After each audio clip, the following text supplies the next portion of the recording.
welcome everybody. Thank you so much for taking time out of your busy pre-convention schedules to be here for this panel and Q&A about member democracy inside of DSA. My name is Danny Valdez. I am in the New York City chapter of DSA, and I'm a member of Groundwork. We are some of the architects behind many of the ideas and resolutions that we're going to be discussing for tonight. And we wanted to set up this event because, you know, it's no secret that I think our movement, DSA, is at a very important inflection point right now. You know, I personally feel like we're caught between a constantly expanding horizon with big victories like Zoran, but also this sort of encroaching threat that you know we've seen grow from the right, especially over the last 10 or 15 years. So we think this is a really important convention. It's a convention that where the stakes are high and where we have an opportunity to shape DSA into an organization that can actually, you know, meet the moment that we're at and can, you know, win socialism and win the future, which is why we're all involved in DSA in the first place. So we're going to be talking about a few resolutions that Groundwork has put forward for convention. You're going to hear from the writers of these resolutions. And also we have two Groundwork NPC candidates who obviously are, you know, bought into the vision of member democracy here as well. We have a couple of prepared questions, and then we are planning to have, you know, a half hour or maybe more of Q&A. We want this to be deliberative. We want this to be generative. We want this to be thoughtful. And, you know, I hope you all participate in making that the case. So without any further ado, let's introduce our panelists. I'm first going to kick it over to Francis. Francis, can you say hello to it for us? Yeah, hi everybody. My name's Francis. I'm in Los Angeles, DSA. And yeah, I'm excited to be here. Awesome. Ashik? Hey everyone, my name is Ashik, currently one of the co-chairs of DSA nationally, and I'm based in Wilmington, North Carolina, and excited to talk about, this aspect of what we need to do to expand member input into everything we do. Eleanor?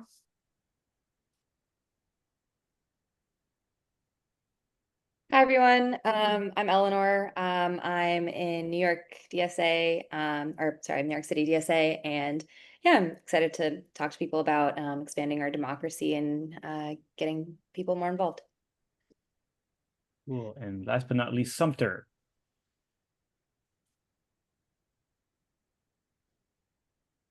Are you here, Sumter?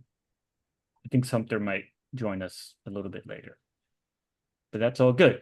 Okay, so let's move on to kind of our first big section here, which is talking about the three resolutions that we have put forward. One would require a full membership vote on federal endorsements. The other would require a full membership vote on national leadership elections. And then there's a couple of amendments and one other one that we'll talk about afterward. But why don't we kick it off with Ashik, who can tell us a little bit about one member, one vote for federal endorsements. Yeah, so a lot of my motivation for this part of it comes from my own experience in DSA. Like, I've been a member of DSA since 2017 when Trump got elected the first time. And I remember, like, the more I started paying attention to national level things, it was like probably the run up to the Bernie Sanders campaign was an early kind of formative thing for me with a national organization where there was a big membership-wide discussion pretty much about whether or not to support Bernie Sanders for a second time for his presidential run. after he had run in 2016. And his run then was a big part of what absorbed a lot of people into DSA in those first few years, including me. Like a lot of people on this call probably joined around that time. And by like 2019, I think when his campaign was maybe going to launch, there was a lot of discussion across the whole membership. There were plenty of folks who, were critical or like who were opposed. And, those were really important criticisms and like feedback to work through together. And I remember it was a long period of like the better part of a year in 2019, including at our national convention, where there finally was a resolution on the table, I think, to get behind. I forget exactly the mechanics, but I remember there was a lot of contention around the NPC's decision to have a membership-wide poll, like a poll that was sent to all members about what they thought about the question of endorsing or not. And there was a poll. Ultimately, I think it showed something like 80 to 20% of members were in favor. And Estuve en la carretera antes, se me olvidó que no marqué. So there was a lot of contention. I remember, there was a lot of debates around, Bernie's orientation to imperialism or military funding or, his commitment to a whole range of issues, like including Palestine. And ultimately, there was a lot of discussion, a lot of chapters had meetings. I remember there was a regional conference in 2019 before that convention where we had really big, like pretty robust debate with hundreds of people. And then there was a vote, and 80% or more of members were in favor of it. And then, that just clearly showed an outcome that helped provide a lot of unity then for the next year for the whole organization to throw down. And, that didn't mean everybody had to be part of it or part of organizing for it, but there was a lot of unity and consensus around it. So I think of that experience where a federal endorsement for the president, like something that, is a national thing that all members ultimately are going to be affected by. It was really good to have some kind of mechanism for members to give feedback. And I think about how that hasn't happened with subsequent endorsements. Like we haven't done a presidential level endorsement since then in 2024.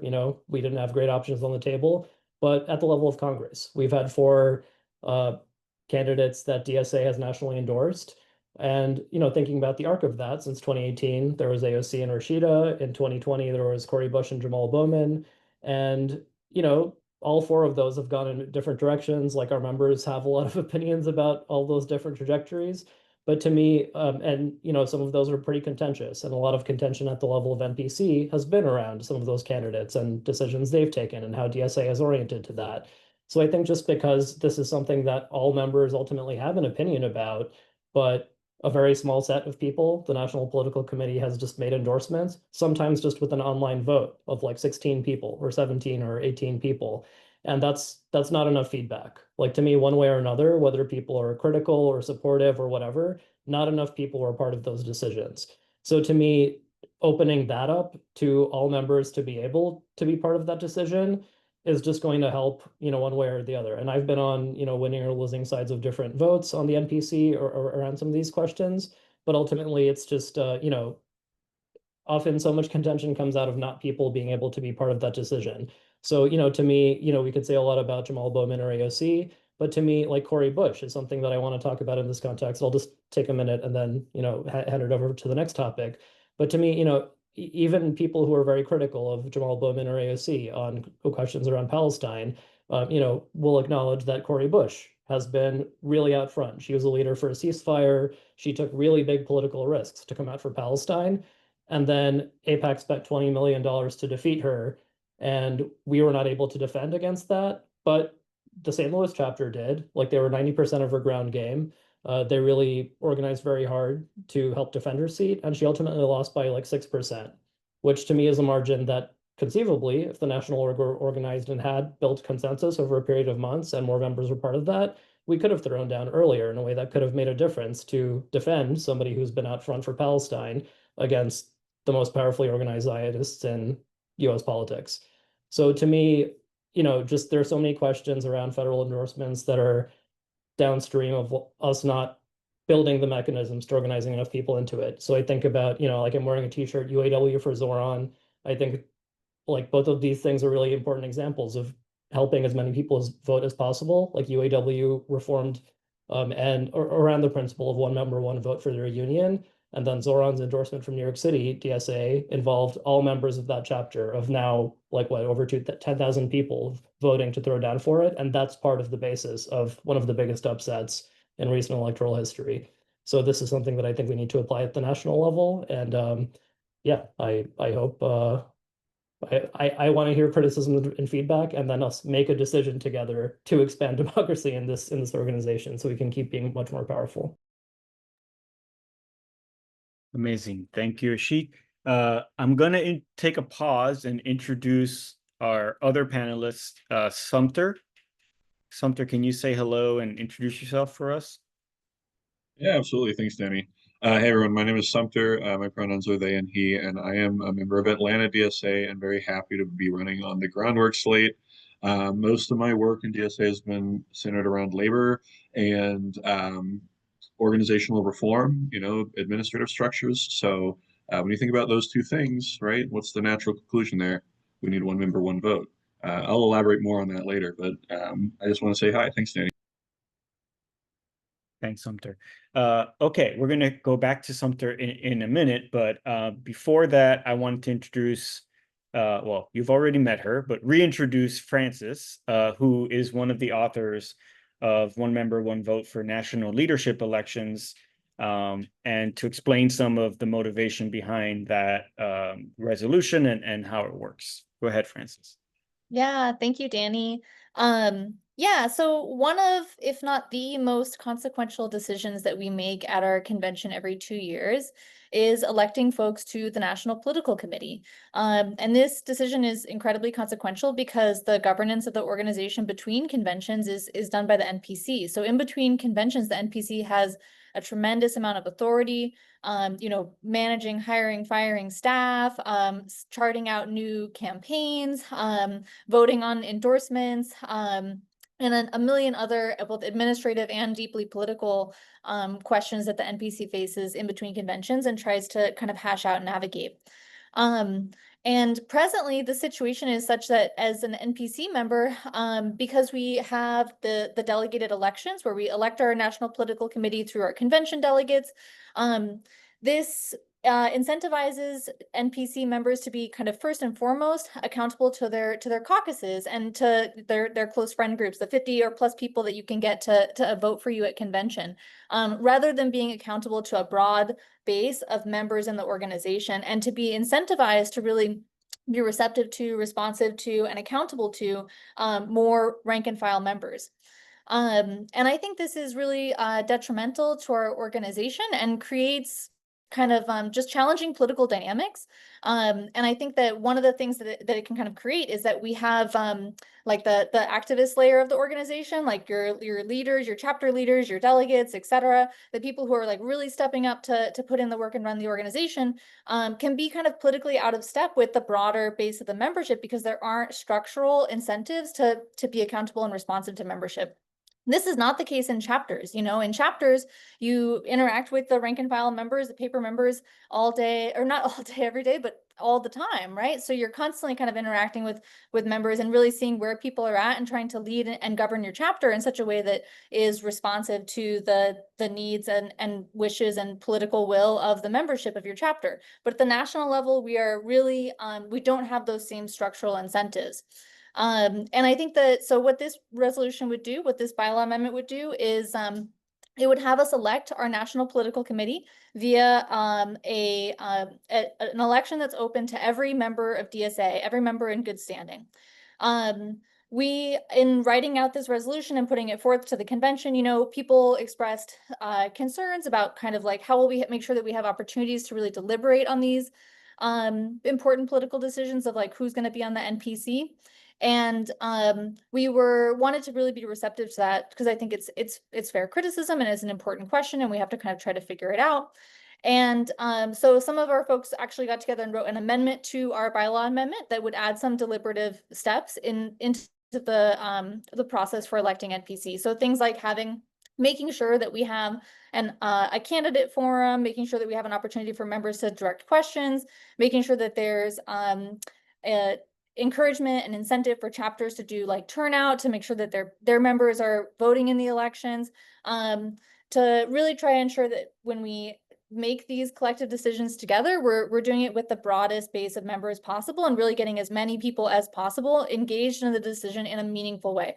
So it's not just, opening an email and clicking a button in your, email inbox. It's actually like thinking through, what are the politics that this candidate represents? What do I want to see the organization do? How do I want to engage with the decision as a DSA member? So yeah, that's why, this is one member, one vote for NPC elections, and then also an amendment, which we will share in the chat for sure. And I'm excited to talk with you guys about it. Thank you, Francis. Yeah, and I just want to reiterate what I put in the chat. If you have questions for the Q&A section, which is coming up, put them in the chat. Our friend Jules will gather them. And yeah, we'll get to them in the Q&A section. Okay, we have one more section here, which is about the Let Members Decide resolution, and NPC candidate Sumter is going to speak to that. Go ahead, Sumter. Yeah, thanks so much, Danny. So, to complement the other two resolutions, where on the one hand, we actually have, members voting and binding polling for our leadership, and members voting in, a strong show of confidence for whether or not we should be endorsing candidates. There are also just sometimes political questions that can't be resolved by a room of 16 or 25 or even 100 people. And those are the times when you need to make sure that you are in touch with your membership base the most. So the Let Members Decide resolution is about ensuring that our national organization has the ability to poll our members on the key political questions of the day. There are a lot of these questions. They pop up very frequently, and what we've seen over the past couple of years is that the lack of an outlet, the lack of a proper conduit for members to channel this frustration with some national decisions has led to, spillouts online, where the people who have the most amount of time to devote to perpetuating their arguments, they tend to win out just through attrition, right? And you don't end up with a very representative sample of what it is that members actually want in the resolution of some of these issues. A lot of these have dealt with elected officials or other questions, the railroad strike, Iron Dome votes, things like this, where members have a lot of information, they have a lot of perspective, but they don't have any way to actually demonstrate that will to the NPC. And what it leads to is a lot of political gridlock. So, well, what's the solution, right? I think about this in terms of labor unions.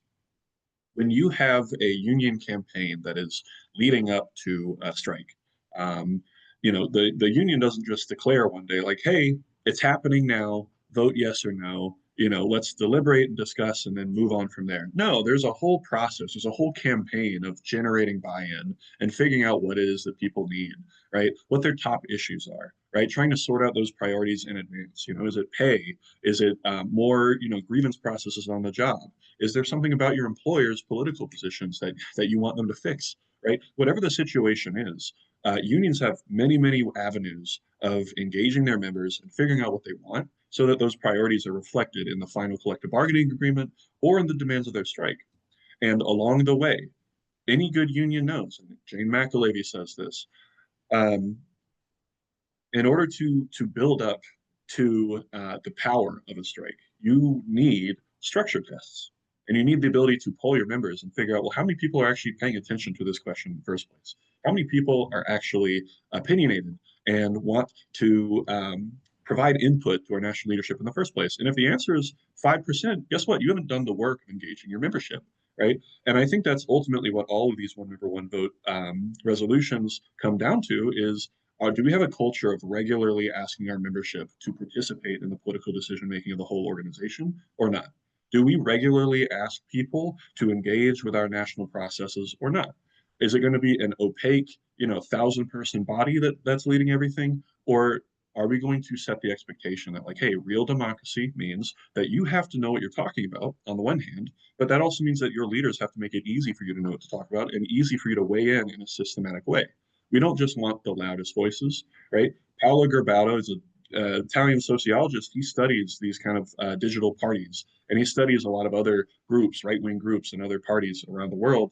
And he drives this distinction between you have these online populist groups, and then you have iron-ass democracy, right? DSA can't do either of those things. What we need is a means to actually regularly engage our membership, right? You can't just have an email poll. You can't just have a situation where the loudest voices, the most persistent voices, drown out the rest or the majority of the membership, right? Even if that happens to be correct, we don't know until we ask our members.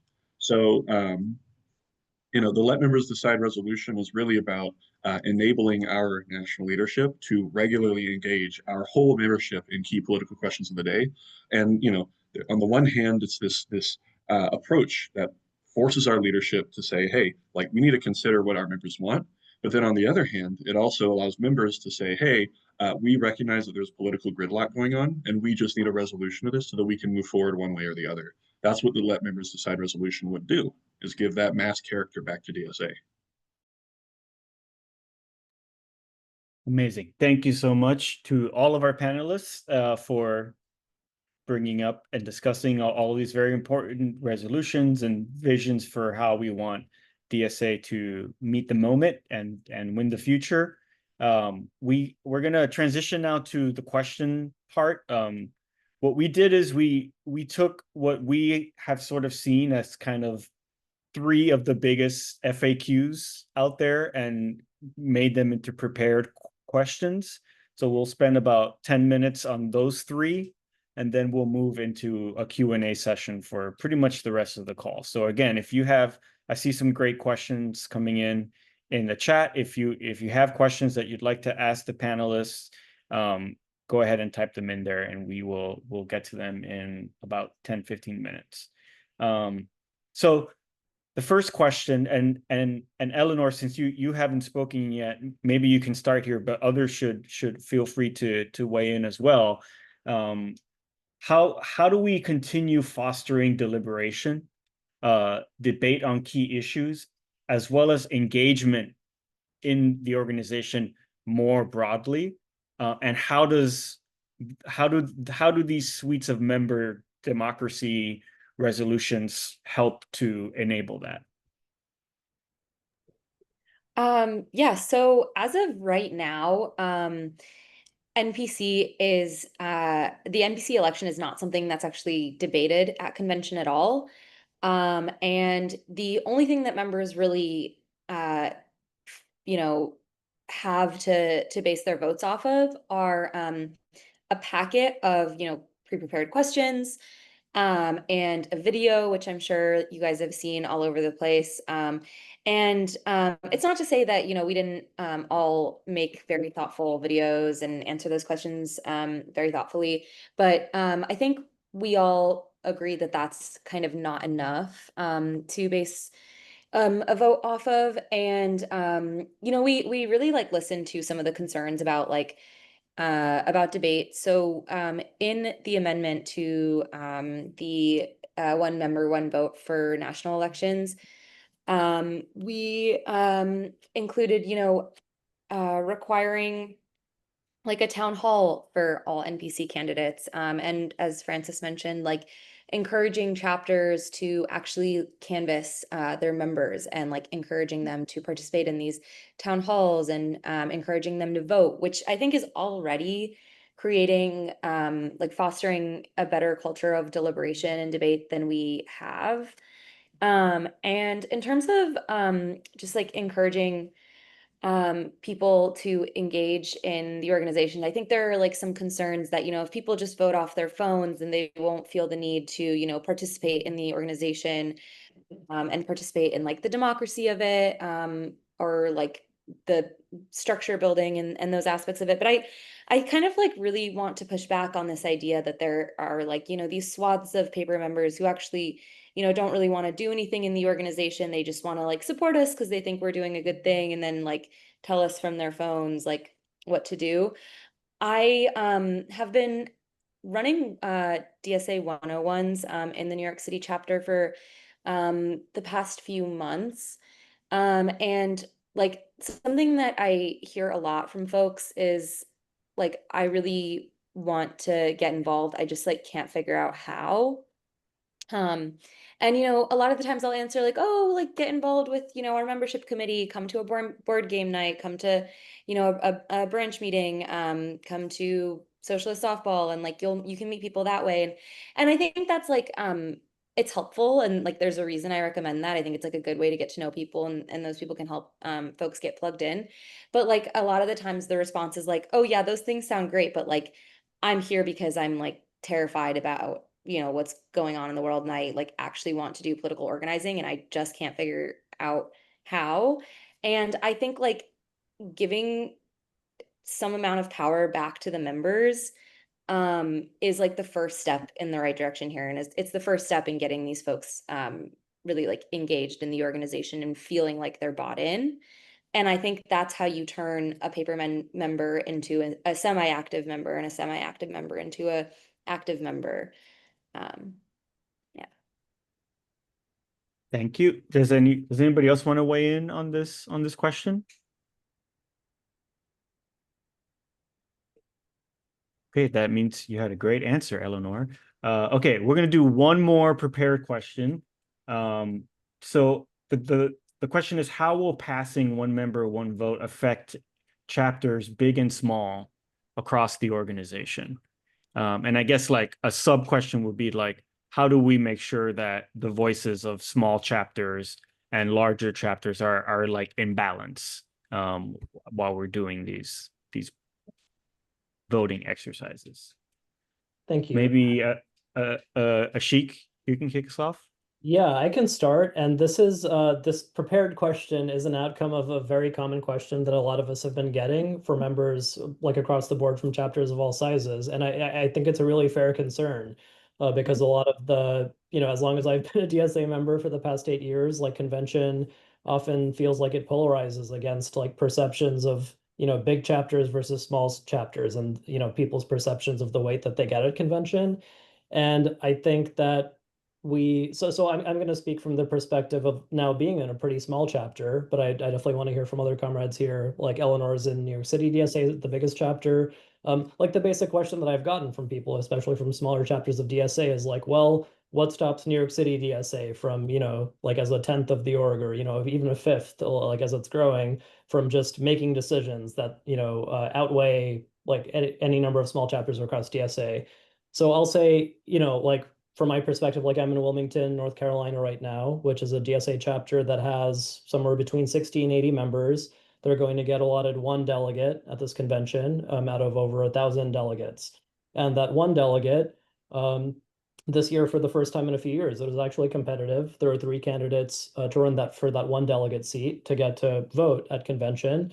And it was more competitive in that there were more individuals running for that seat, but it still ended up kind of just, the 3 people who even put themselves in the running were the ones who happened to be available and, to take time away from work, or just not having jobs where it's a constraint, to be able to take a weekend and travel to Chicago.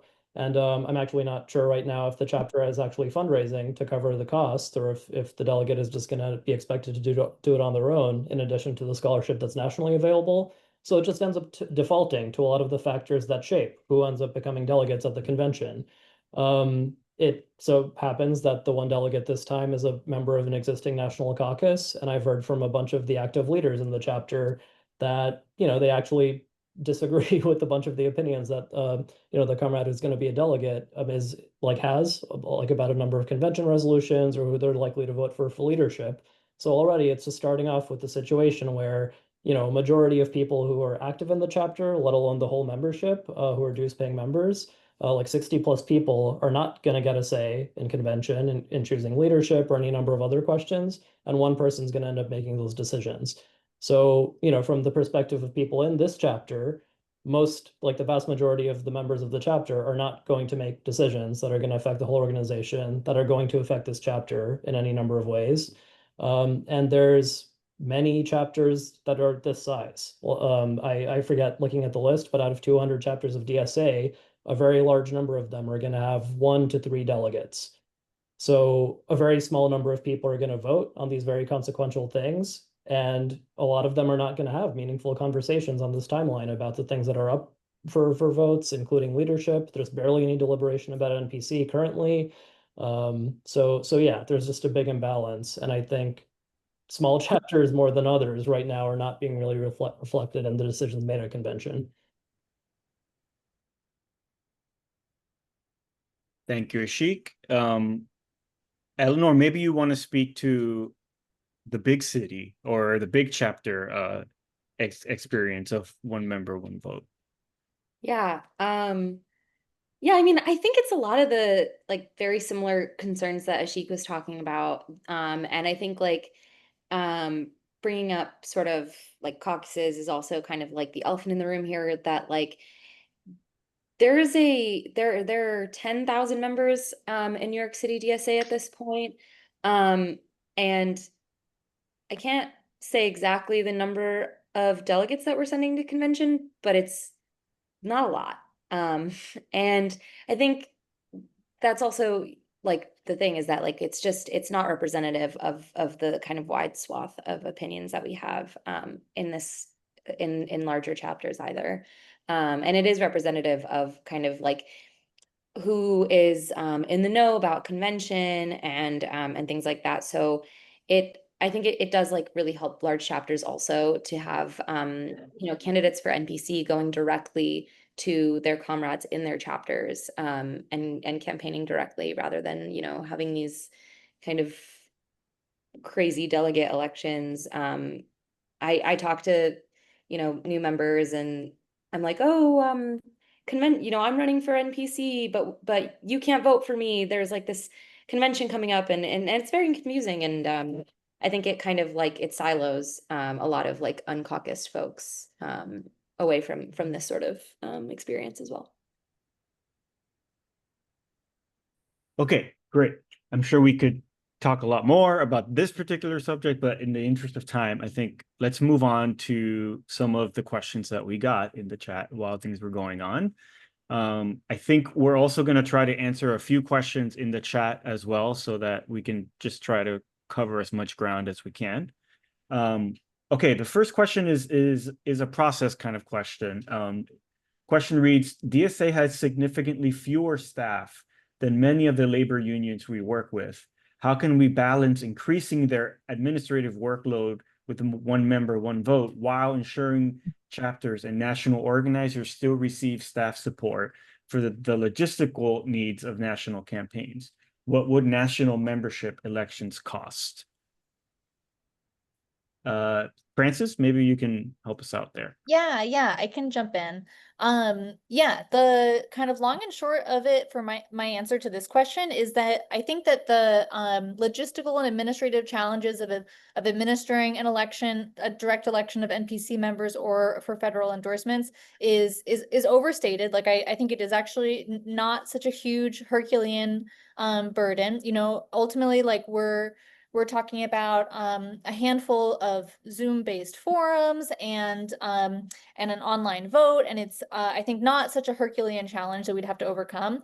And then the flip side of that, though, is that I think the potential payoff for engaging that broad base of our membership and ensuring that we have a leadership that is really accountable to the membership as a whole, I think is so powerful. Like our collective power comes when we make collective decisions together, right? Our ability to make decisions together is what makes it possible for us to act with unity. And so the more we can expand our democratic decision-making in the organization and make it so that all members have a say in the most key decisions that we're making, the most key political decisions that we're making, the more powerful we'll be. So I think the potential payoff is really quite substantial. And I think that the logistical burden, although you're totally correct that the staffing that we have as DSA is much less than most of the labor unions we work with. That's definitely the case.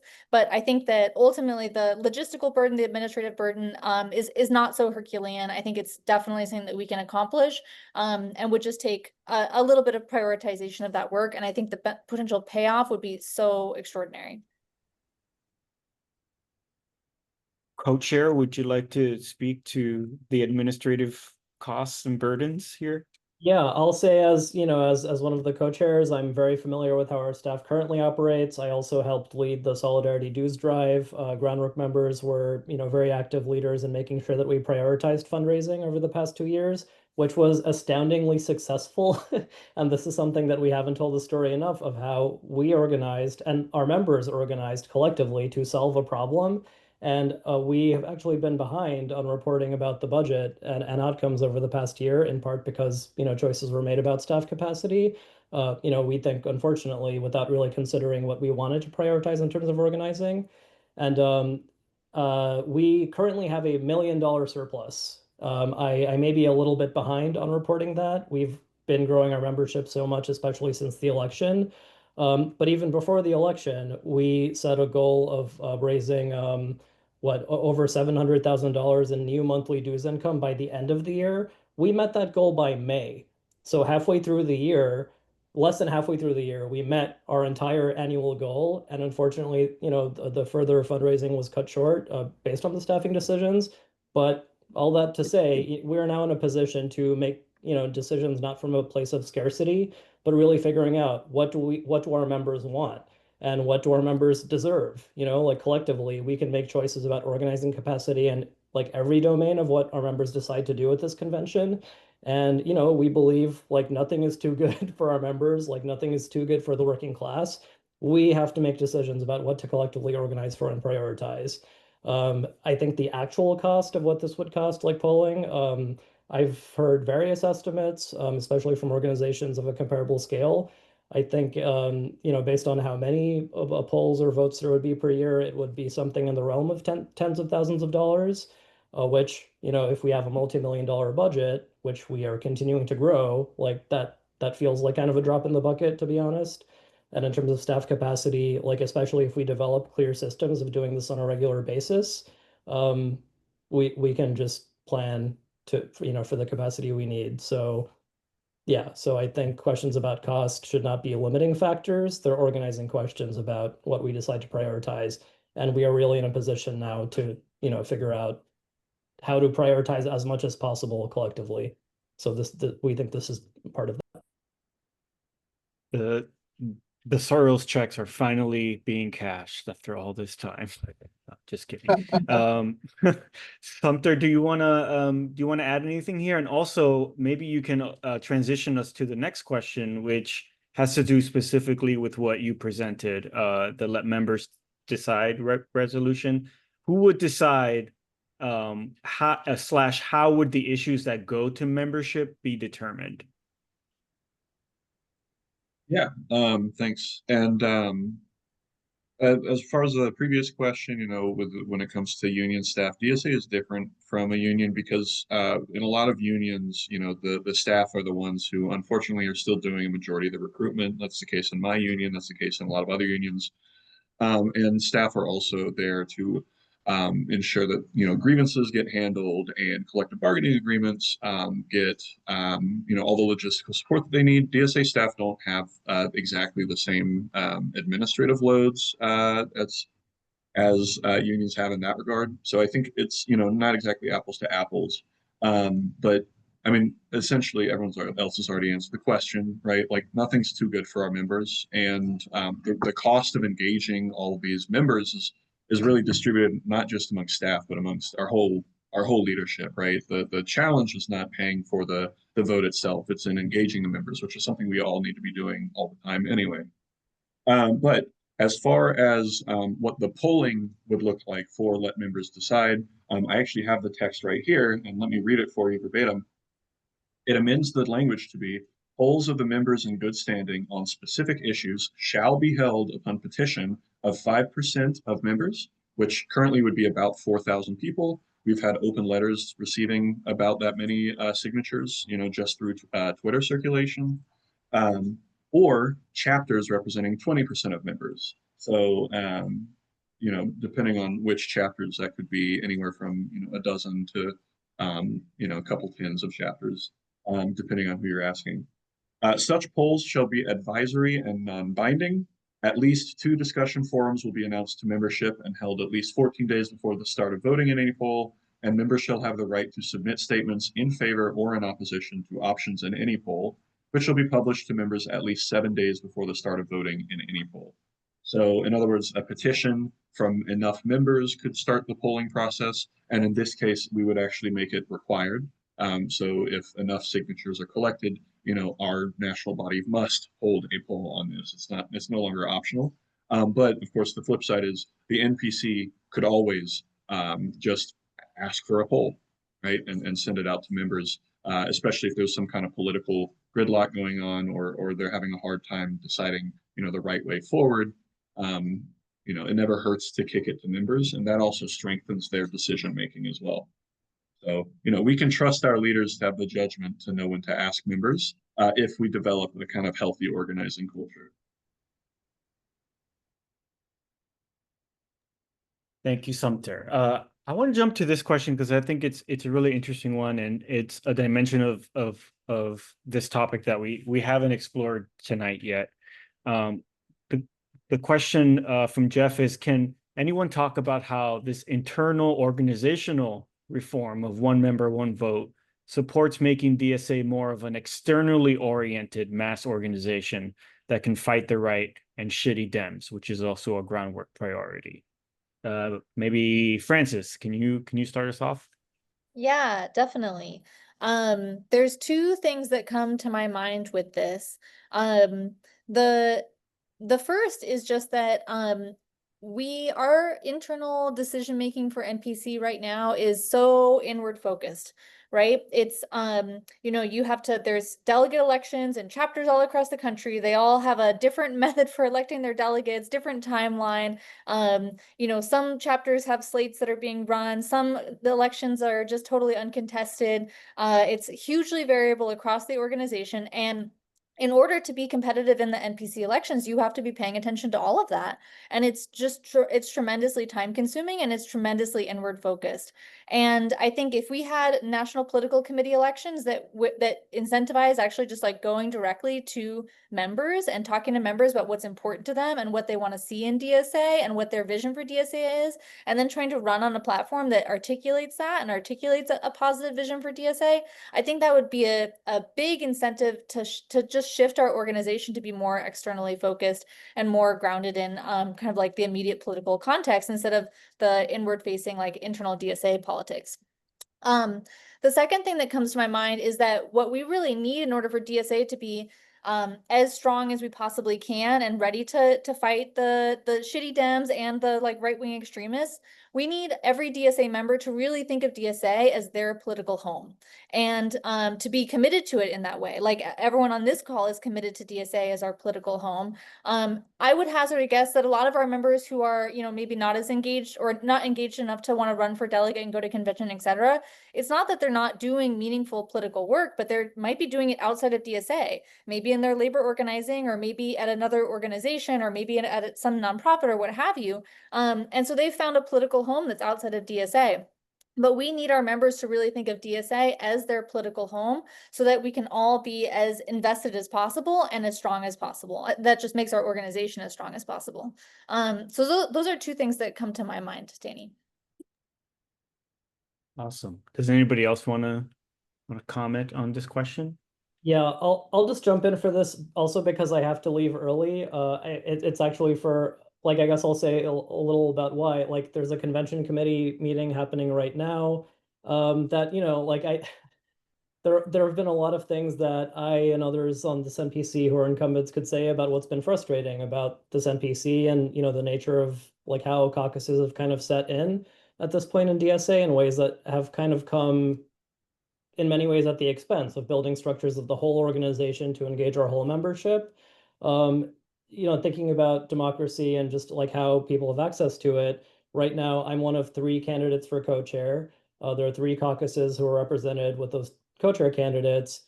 Those 3 caucuses happen to be the ones that are represented on the convention committee, and like all those decisions being made by the convention committee by a pretty small subset of the subset of members who are active in internal life of the org.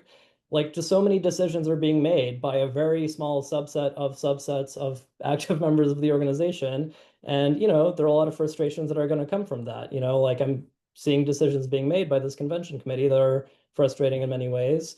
So I need to drop and deal with that right now. I'm sorry, but, just like it really reflects how we're developing this culture of like insiders, and like an internal bureaucracy has been developing based on the caucuses that have had the wherewithal to get organized this way, and it really comes at the expense of as many members as possible having a say. Like, this is a big part of why the national organization is so opaque to most of our members. Like, it's possible for people to be extremely active leaders in chapters, including a bunch of you on this call, who I've heard communicate how how opaque the national org feels, and that's for a lot of reasons. So, a lot of this is in the spirit of opening up. Like, a core motivation of Groundwork as a caucus is to make our whole organization accessible to as many people as possible. Within that, we're a caucus that's going to advance our political perspective, like any caucus should, but that, the organizing of those perspectives should not come at the expense of building up the whole organization. And caucuses have to have a place that is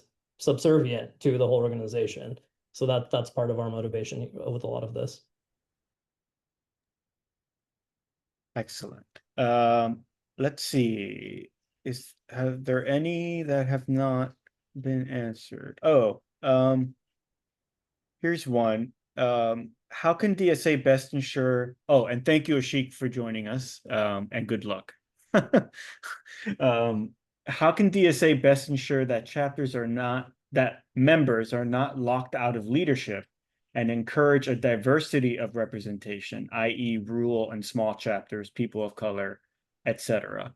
I think this is important too, because I think at least for me, one of the reasons I support this so strongly is because it helps us also create a leadership pipeline and a leadership development pipeline, because people in the organization are engaging with the organization more regularly and feel more ownership of it. But I wonder if any of our panelists also have an answer to that.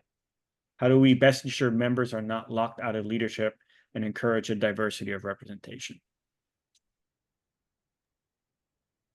So, I mean, I guess I can jump in a little bit here. Yeah. I mean, the first thing is, Groundwork, while our representatives were on the Democracy Commission, we worked really hard to make sure that our national leadership structures are focused on being collaborative and expanded so that the burden of leadership does not fall on a tiny handful of people. And I think as DSA grows, our leadership body is going to have to grow to accommodate in some sense. But what we've seen is that there's this strong consensus within the organization to make sure that our national leadership is proportionally representative. And I think that along that course of action, the STV system basically ensures that as long as you can clear the STV threshold, which for 25 member body is about 4% of the vote, you're going to be able to have some kind of a voice on the NPC. So, regardless of your opinions of STV or what your experiences of it have been, right, like that's the nature of how we choose leadership in DSA now. But the other thing I'll say is I think that as we become a more deliberative and mass-oriented party, our ability to engage members in debates and encourage people to develop, organizing skills, relational skills, speaking skills, and become leaders within DSA is going to grow. And what we're going to see is that as our organizing culture becomes more sophisticated and more mature, there are going to be more people willing to step up and present their own ideas, right? We're not going to have everything be funneled through the existing institutions in DSA, which are largely still these informal caucus institutions. Instead, you're going to have more avenues for people to run, on their own unique plans, their own unique strategies that they want to see implemented at the national level, or even just representing, smaller constituencies within the organization.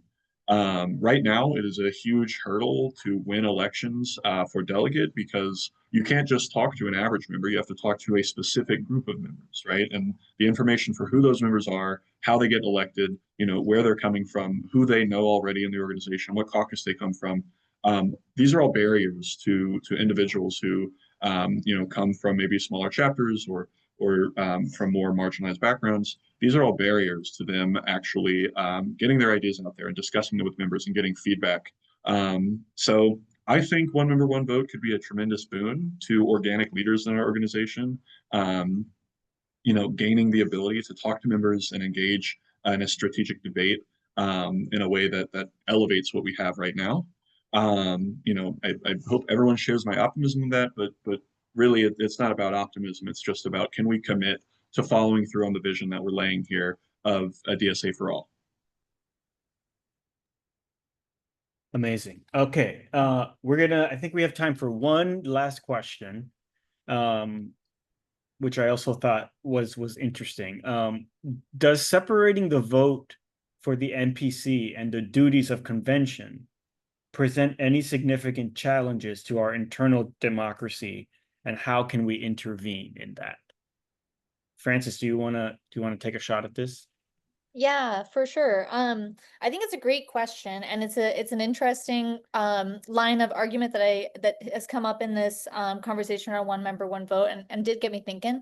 But I think one thing is that right now we have sort of a kind of perverse incentive where people are having to vote on really consequential things at our convention, make consequential decisions for the organization while like campaigning for NPC. And we don't actually, because the NPC elections happen, you know, Saturday night of convention, there's a whole day of deliberation and voting where we don't see how NPC candidates might vote on stuff.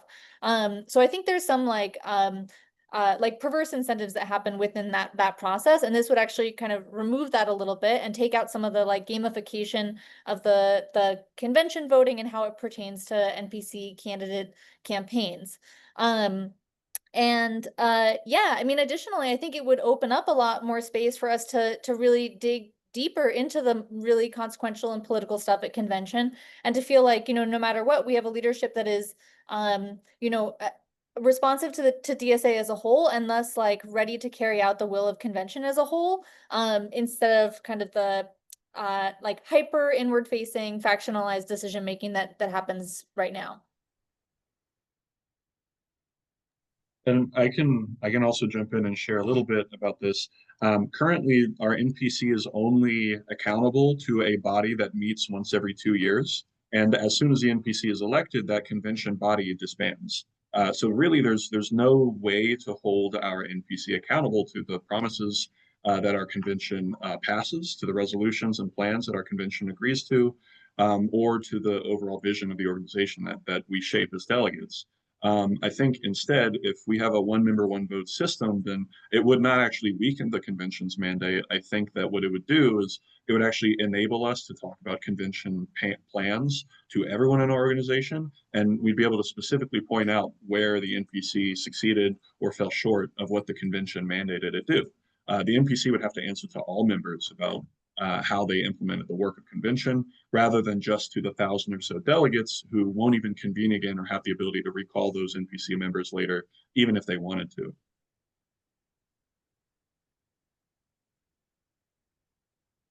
All right. Any last words on this, or anything else? We're about at the hour.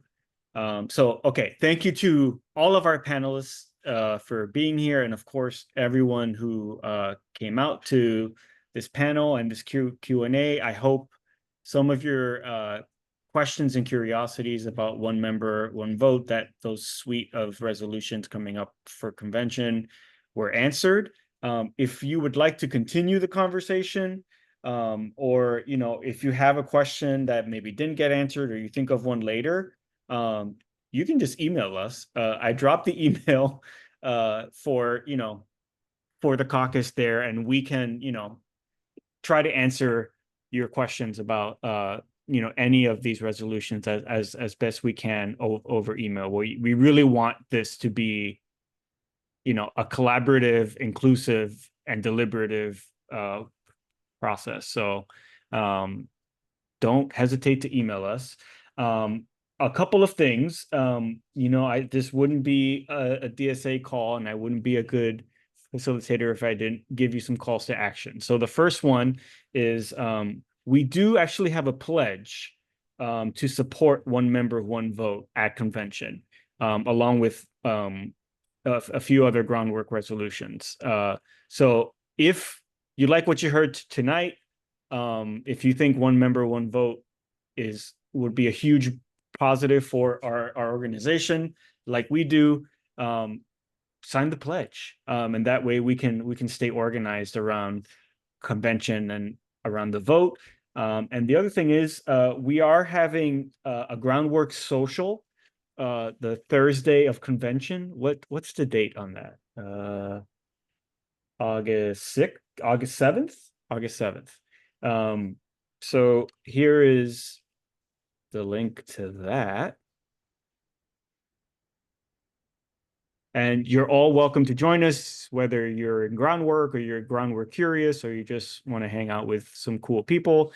Our doors are open for you. So please sign the pledge, and please come to the social. We can talk more about one member, one vote, or about something non-DSA related for once. Maybe that would be nice. So again, thank you everyone for coming. Hope you learned a lot. I know I did, and have a great night.